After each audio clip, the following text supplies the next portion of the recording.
வணக்கம் நண்பர்களே, welcome to my channel cocktail furious. So இப்போ நம்ம பார்க்க போகிற வீடியோ எதை பார்த்தீங்கன்னா Australia versus Pakistan third test சிட்னியில் நடந்து முடிஞ்சிருச்சு.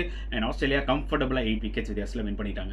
ஸோ இந்த 3 மேட்ச் சீரிஸ் ஸ்டார்ட் பண்ணுறதுக்கு முன்னாடி நமக்கு நல்லா தெரியும் ஆஸ்திரேலியா ஒயிட் வாஷ் பண்ணிடுவாங்க பாகிஸ்தான். ஏன்னா 2 ஸ்குவாடுக்கும் நீங்கள் கம்பேரிசன் பண்ணி பார்த்தீங்கன்னா ஆஸ்திரேலியா வந்து நறுக்கு ஸ்குவாட் அண்ட் பாகிஸ்தானில் நிறைய யங் பிளேஸ் தான் முதல் தடவை ஆஸ்திரேலியாவில் விளையாட போகிறாங்கன்றதுனால கண்டிப்பாக அந்த சேலஞ்ச் அதிகமாக இருக்கும்.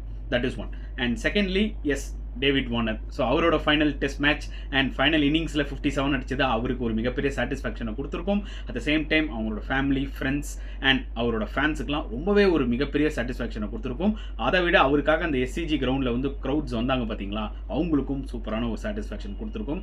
ஏன்னா ஒரு ஃபிட்டிங் ஃபினாலே அதான் சொல்ல முடியும். அண்ட் டேவிட் வார்னர் பொறுத்தவரைக்கும் பார்த்தீங்கன்னா ஒரு பெரிய பிளேயருங்க ஆஸ்திரேலியாவுக்கு. அதுவும் டெஸ்ட் மேட்ச் எடுத்துக்கிட்டிங்கன்னா has scored more then 8,700 runs, 26 century அடிச்சிருக்காரு, 37 ஹாஃப் செஞ்சுரி அடிச்சிருக்காரு. இவர் எவ்வளோ மேட்ச் வினிங் இன்னிங்ஸ் ஆஸ்திரேலியாவுக்கு வின் பண்ணி கொடுத்துருக்காரு டெஸ்ட் மேட்ச்லன்றது கணக்கே இல்லை. ஒரு செஷன்லலாம் செஞ்சுரி போட்டு ஆப்போனண்ட்டை கதிகலங்க வச்சிருக்காரு. அந்த அளவுக்கு ஒரு மிகப்பெரிய இம்பாக்ட் கொடுத்துருக்காரு டேவிட் வார்னர். ஒரு மினி பாக்கெட் டைனமிக் தான் அவர், to be very honest. So டெஃபினட்டாக டேவிட் வார்னருக்கு ஒரு மிகப்பெரிய பவ் அண்ட் மிகப்பெரிய சல்யூட்.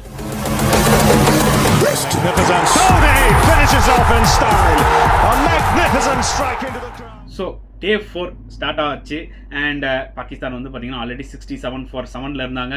லீட் என்னவோ 82 ரன்ஸ் இருந்துச்சு. ஓகே, ஒரு பார்ட்னர்ஷிப் கண்டிப்பாக பாகிஸ்தானுக்கு தேவைன்னு இருந்துச்சு. அதுக்கேற்ற மாதிரி தாங்க இருந்தது. Super partnership. ரிஸ்வானும் ஜமாலும் ஒரு மாதிரி 40 ரன்ஸ் பார்ட்னர்ஷிப் சூப்பராக போயிட்டு இருந்தாங்க. ஆஸ்திரேலியாவுக்கு லைட்டாக கை கால் உதற ஆரம்பிச்சிச்சு. ஏன்னா இது ஒரு tricky pitch Sydney.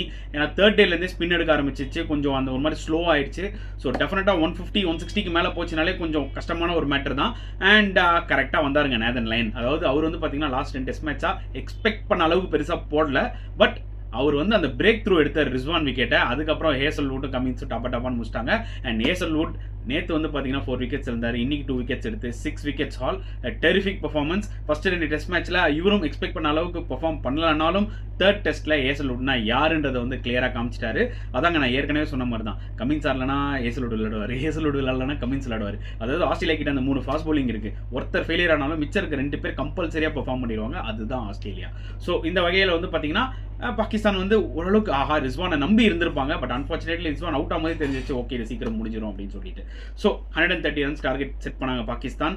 And Australia பொறுத்த வரைக்கும் பார்த்தீங்கன்னா 130 அடிச்சிருவாங்களான்னு போது நம்மளுக்கு நம்பிக்கை இருந்துச்சு. ஏன்னா நல்ல ஒரு பேட்டிங் லைனப். என்னதான் பிச்சு ஸ்பின் எடுத்தாலும் பாகிஸ்தானுக்கு சொல்லிக்கிற அளவுக்கு பெரிய ஸ்பின் அட்டாக் இல்லை. சஜித் கான் இப்போ தான் விளாட்றாரு முதல் முறையாக. அண்ட் அதுக்கப்புறம் வந்து பார்த்தீங்கன்னா ஆகா சல்மான் ஒரு டீசென்ட் ஆஃப் ஸ்பின் போடுவார். பட் த்ரெட்டனிங்காக ஒரு அஸ்வின் மாதிரியோ இல்லை ஆப்போனண்ட்டில் நேதன் லைன் இருந்தார் பார்த்தீங்களா, அந்த மாதிரி யாரும் கிடையாது. பட் ஸ்டில் ஃபர்ஸ்ட் ஓவர்லேயே வந்து பார்த்தீங்கன்னா சஜித் வந்து கவாஜாவை அவுட் ஆகிட்டார். எல்பிடபிள்யூ.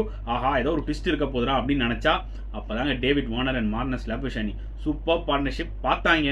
30 ஆனோன்னா இந்த பிச்சில் விக்கெட் வந்துடும், நம்ம T20 மாதிரி விளையாடுவோம்னு சொல்லிட்டு ரிவர்ஸ் ஸ்வீப்பு அண்ட் ஒரு மாதிரி லாஃப்டட் ஷாட்ஸ் ஒரு மாதிரி அக்ரெசிவாக விளையாட ஆரம்பிச்சிட்டாங்க. ஸோ பாகிஸ்தான் வந்து பார்த்தீங்கன்னா அவங்களுக்கு வந்து ஒரு மாதிரி கன்ஃபியூஸ் ஆகிட்டாங்க. இருக்கிறது 130 ஸ்கோர், ஃபீல்டை பின்னாடி செட் பண்ணுமா இல்லை விக்கெட் டேக்கிங் ஃபீல்ட் செட் பண்ணுமான்ற மாதிரி கன்ஃபியூஸ் ஆகிட்டாங்க. ஸோ செம்ம அட்வான்டேஜ் யூஸ் பண்ணி விளையாடுனாங்க Australia, especially Marnus Labuschagne and David Warner. And David Warner super 57 அடிச்சார். எஸ், இன்னொரு பழமான கேட்ச் பாகிஸ்தான் விட்டாங்க. அதாவது பாகிஸ்தானுக்கு வந்து இந்த கேட்ச் விடுறது இந்த சீரீஸில் வந்து ஒரு மேட்ரே கிடையாது. அந்த அளவுக்கு விட்டுருக்காங்க. மேட்சே சேஞ்ச் ஆகிருக்கு ஆக்சுவலாக இவங்க கேட்ச் விட்டதுனால. கடைசி நேரத்துலேயும் ஒரு கேட்ச் விடுறாங்க. என்னப்பான்ற மாதிரி இருந்தது. அது கேப்டன் தான் விட்டாரு. பட் ஸ்டில் டேவிட் வார்னர் வந்து ஒரு நாட் அவுட்டில் போகணும்னு நினச்சிருப்பாரு. நெவர்தெல்லஸ் 57 செம்ம சாட்டிஸ்ஃபைங்காக இருந்திருக்கும். அண்ட் எஸ், ஆஸ்திரேலியா வந்து பார்த்தீங்கன்னா எக்ஸ்பெக்ட் பண்ண மாதிரியே 3-0 அடிச்சிட்டாங்க. பாகிஸ்தான் எடுத்துக்கிட்டிங்கன்னா பாசிட்டிவ்ஸ்ன்னு எடுத்துக்கிட்டா எஸ் இருக்குங்க. அமீர் ஜமால் செம்ம டேலண்ட்டு.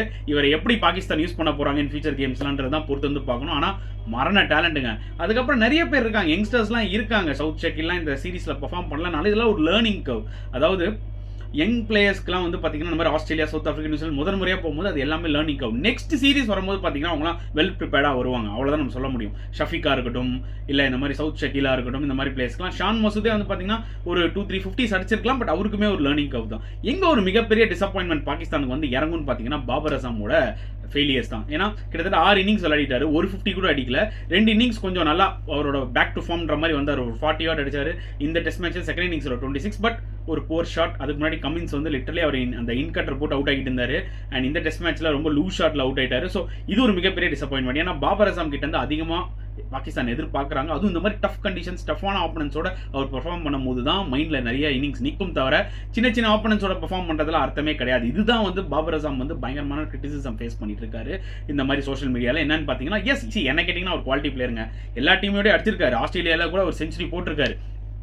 ஒரு ஃபியூ இயர்ஸ் பிஃபோர் ஆஸ்திரேலியா வரும்போது கூட பார்த்தீங்கன்னா he is having a century in Australia. But problem என்னன்னா இப்போ ஒரு பீக் ஆஃப் த ஃபார்மில் இருக்கும்போது ஒரு மேஜர் பிளேயர், ஒரு நம்பர் 1 பிளேயராக பாகிஸ்தான் இருக்கும்போது டெஃபினட்டாக அவருக்கு இருந்து ஒரு செஞ்சுரியாக எதிர்பார்ப்பாங்க. பட் ஒரு ஹாஃப் செஞ்சுரி கூட அவர் போடலைன்றது வந்து பார்த்தீங்கன்னா ஒரு மிகப்பெரிய வருத்தம். டெஃபினட்டாக பாகிஸ்தான் ஃபேன்ஸ்லாம் ரொம்பவே டிசப்பாயிண்ட் ஆயிருப்பாங்க. ஸோ பாசிட்டிவ்ஸ் விட டிசப்பாயின்மெண்ட்ஸ் தான் ஜாஸ்திங்க. பாகிஸ்தானுக்கு பெருசாக சொல்லிக்கிற அளவுக்கு எதுவும் இல்லை. அண்ட் முகமது ஹஃபீஸை வந்து இவங்க செலெக்ஷன் கமிட்டியில் ஒரு டாப் பொசிஷனில் வைக்கிறதுலாம் ரொம்ப காமெடியான ஒரு விஷயம். ஏன்னா அந்த மனுஷனுக்கு மெச்சூரிட்டியே கிடையாது. மேட்ச் தோத்தா ஸ்போர்ட்டிவாக எடுத்துக்க மாட்டான். ஆப்பனண்ட்டை குறை சொல்ல வேண்டியது, அம்பையரை குறை சொல்ல வேண்டியது, டிஆர்எஸை குறை சொல்ல வேண்டியது, இந்த மாதிரி தான் இருப்பாங்க. ஸ்போர்ட்டிவாகவே இருக்க மாட்டாங்க. ஒரு மெச்சூரிட்டி லெவலே ரொம்ப கம்மியாக இருக்கும். இப்போ 3 மேட்ச் தோத்தவும் செஞ்சாச்சு. ஸோ அவரோட பிளேஸை தக்க வச்சுக்கிறதுக்கு இன்னும் என்னென்ன போயெல்லாம் அடிச்சு விடுவாருன்றது தெரியல.